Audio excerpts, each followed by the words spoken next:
Hey guys, welcome back to S2. Did the tactical challenge this weekend. It was a lot of fun. I am back in the gym already, rehabbing a shoulder. I do have some film footage. I am the absolute worst social media guy in the world. You know, when I do things like that, when I'm competing, I'm just not thinking about shooting videos and shit like that. You know, I'm showing up to kill and annihilate the enemy, not take pretty pictures. So I found like some random children running around on the floor to shoot some video for me. Long story short, I did a 500 deadlift, which we'll talk about a little bit. I find fascinating. I just got all kinds of shit going on in my head right now, specifically about strength training. I am on fire. It's like a perfect mind, a beautiful storm, whatever the fuck you want to call it, going on in my head from the second I wake up to the moment I go to bed, and then when I'm in bed, I'm dreaming about strength. So much is going on.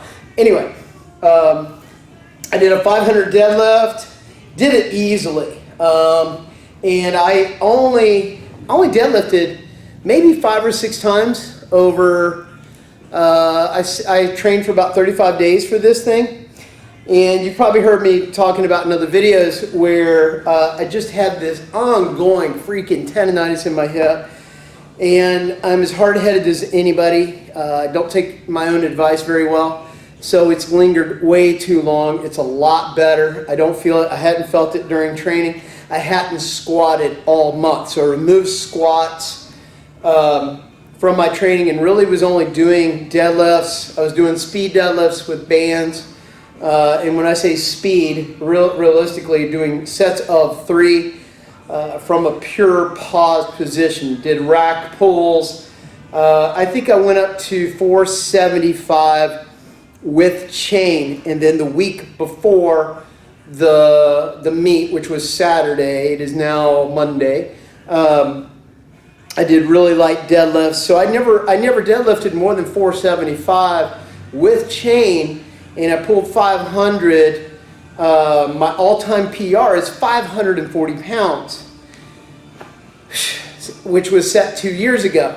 And when I set that PR, it was really at the height of this hip issue, and I had been pushing volume, so much volume. I was deadlifting twice a week, squatting twice a week, tons of accessory exercises, you know, following everybody else's advice but my own. And we'll come back to that here in a second. I don't have video of the pull-ups, sadly, because they were a true fight. I did 20 dead hang pull-ups, which was my goal. I think starting out, when I started, I could do like 14. So I got 20, got 6 more out of that in 30 days from a dead hang. And one of them, they did not count. And the 20th one was a fucking fight, man. I mean, I'm staring at the bar, just shaking it. And I refused to let that thing down until I hit 20. That was my goal. I hit the goal, got 20. And then it was time for the snatch. Now, when I was going for that pull-up, just a little bit of strain in the shoulder at that point, and then we went into the snatches, and I did 101 snatches with a 20-kilo kettlebell.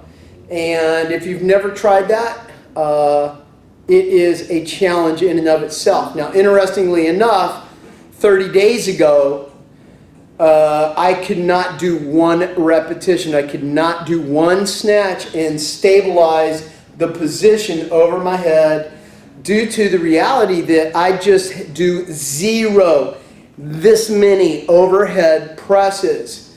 I have 30 years of trauma to elbows and shoulders specifically. Both my shoulders have massive AC separations. So stability overhead, the bench press does not bother me. It can sometimes, but most people with instability in their shoulder, AC separations like mine, really kind of get a little grinding going on when they're going overhead excessively. I just stay out of it. It serves no purpose for me. I'm a power lifter, not a weight lifter. It hasn't affected my bench press whatsoever. Anybody who is saying the overhead press specifically will make your bench press better does not understand what the fuck they're talking about, so shut up. Because I don't do it at all. So anyway, 30 days ago, I couldn't do a single snatch, and just slowly taught myself how to sustain that. I was doing a lot of band training, kind of just real slow tension training, a lot of stability work, using the Wheel of Death. I think you guys might have seen me do a video with it, moving overhead with it, just taking my time and slowly getting there and practicing the skill of the snatch with a much lighter kettlebell. So with that being said, I haven't seen the results yet. I don't show up to compete with Joe Schmo. I'm competing against the whole country, the whole world. So I'll be really interested to see how I did overall results. And yep, great time. Really good time. I recommend anybody when the Strong First challenges come up, tactical challenge, do it. But with that being said, I got a lot of things going on, random shit going on in my mind about strength, upcoming program and upcoming goals, the how and the why. And many of you have reached out and asked questions, some things coming up about training with injury. So we're going to get a lot into that too as time goes by. But now I want to talk a little bit, some random thoughts about what's going on in my mind about this thing we call strength. So here's some of the random shit that's going on in my mind that I'm really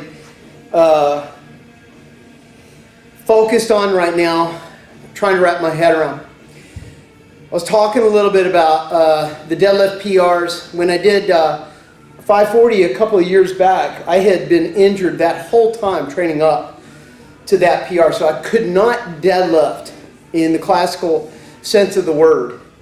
I was able to squat without issue, but I couldn't deadlift at all. So I did a lot of hex deadlift. I did a lot of band work, a lot of deadlift with chains, partial repetitions from pins or rack pulls, things like that. But even that, I could not accrue a lot of volume from the deadlift. And I was still able to pull 540 pounds. And so the master's record in my weight class right now I weighed about 173 for that. I weighed 169 the other day and pulled 500 easy. I could have pulled 520. The master's record is 523. I could have pulled it Saturday if I wasn't 6 pounds too heavy. With that being said, what sense does it make that my all-time PR I set 2 years ago at 540 pounds and barely deadlifted at all?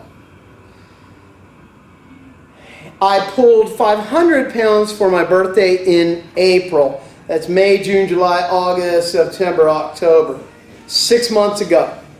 In the last 6 months, I can tell you right now, I've probably deadlifted 15 times max. I also have not been pushing a lot of heavy squats. So where and why? How does that make sense that I'm able to sustain about 92-93% of my all-time max? Not just with the deadlift, with all my lifts. I'm confident the same is true in the bench press because of just the working sets that I do. I haven't done a 1RM in 2 years. But the working sets that I do, I have no doubt that I'm within about 7 or 8% of my all-time max. Squats, the same. What sense does it make with the school of thought being volume is driving strength? X amount of sets, X amount of rep with X amount of weight equals you're getting stronger. This is not my experience.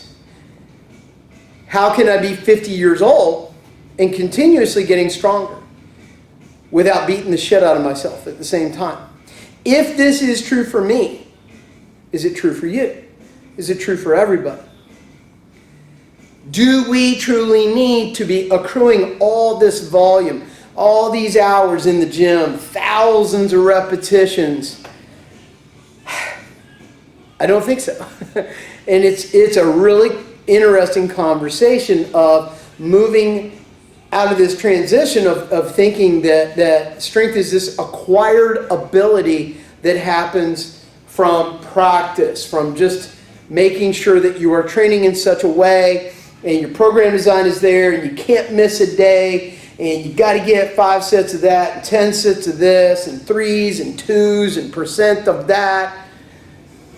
I no longer believe that to be true. Now, does that mean you just don't have a training regimen? No, I'm not saying that at all. But what I am saying is strength training in and of itself, by itself, is its own animal. Strength is a skill set. But it's a different kind of skill set. It's not a skill set of learning how to turn a wrench or weld or any of those things. What we all have to come back and remember is strength is a neurological entity. Strength is strength as exhibited externally. I pick up something fucking heavy and I exhibit my strength. That is an external exhibition of an internal process. Starting with my consciousness deciding to do it. Now you know damn well, can I pick up something heavy if I'm hesitant? I could do it. I should do it. No, you got to fucking do it or you don't do it. You know this. You don't deadlift. This is why everybody loves the deadlift. It's absolute total fucking commitment or it doesn't happen. Therein lies the epicenter of strength training, which is this right here. Wrap your head around this. Strength is not something you accrue, something you get over time. You don't get stronger. It doesn't happen. Your maximum ability to manipulate weight, as objectively seen in something like a barbell, a squat, a deadlift, a bench press, is always there, was always there. That potential has always been there. You don't develop that potential. Here it comes. Strength is a process of losing your inhibition. It has always been in there. If we look at the percentage of recruitment from a beginner weightlifter to an advanced weightlifter, somebody who's been doing it as long as I have, we will see that your beginner weightlifter is firing maybe 75% of their total muscle potential. The neuromuscular sequence that's happening, once the consciousness tells the muscle to do a thing, they're getting about 75%. And I'm throwing this out there, right? As it's been a while since I've seen the science, but I'm pretty sure it's somewhere in the 70s. Somebody who is an experienced weightlifter can call upon about 95% of their total recruitment. They are learning how to become uninhibited. Are they becoming stronger or more uninhibited? Let's look at it on a different level. Let's talk about your flexibility, your mobility. Once again, there's so much science coming back about foam rolling and stretching. And, you know, am I getting more flexible through the practice of stretching? Or were you inhibited? Was your movement inhibited? Did you create movement patterns in your body that were defective, that slowly over time with practice, you start developing a new neuromuscular coordination. You're learning how to better move mechanically, one. But two, are you getting more flexible, or is the degree of flexibility in your body always been there? You just haven't been able to get to it. I just can't bend over and touch my toes because I'm restricted in my motor patterns. Think about that. That right there blows me away because it completely changes the conversation. It's not a process of getting somewhere, of growing to something. It's about losing something. It's about losing my inhibition. It's about this motherfucker. It has very little to do with this motherfucker. Which leads me to the next random thought and the next group of people that are really fascinating me right now, that I have to try to understand what it is that they're doing, how they're doing it, why they're doing it, and that's professional arm wrestlers.